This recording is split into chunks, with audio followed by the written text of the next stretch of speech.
حس براسك في الحضيض ما يمكنش تنوض، والنجاح اللي تمنيتيه يجيك بعيد ومحال به تلود، وفشلتي ما بقيتيش باغي تكمل، تقبلتي الوضع ديالك ما بقى عندك امل، حقرتي راسك قبل ما يحقروك الناس.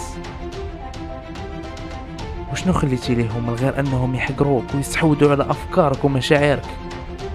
هاللي كيقول كتحلم بزاف، واللي كيقول جلس معنا الارض مالك فين باغي توصل، وكاين اللي تيقول محال هذاك ينجح ولا يدير شي حاجه في حياته.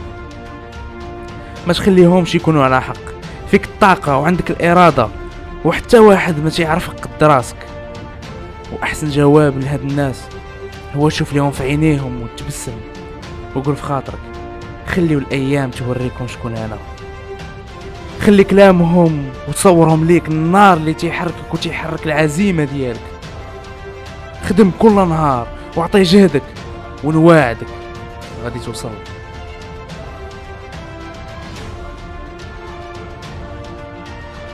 وما عمرك يصحاب لك الطريق غادي تكون سهله، غادي تكون صعيبه، شي مرات كتبان مستحيله، ولكن خلي ارادتك تهرس الحجر وتشق الجبال.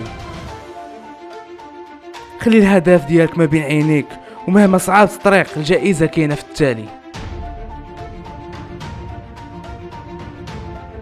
الا قلت ليك مور هاد الجبل كاين كنز يغنيك وغادي يكون ليك بوحدك،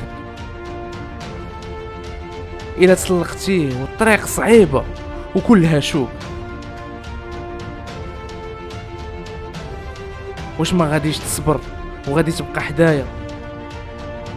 وهكاك الحياه تختبرك، اما تسلق واما تبقى، ولكن الا اختاريتي تبقى ما عمرك تشكى.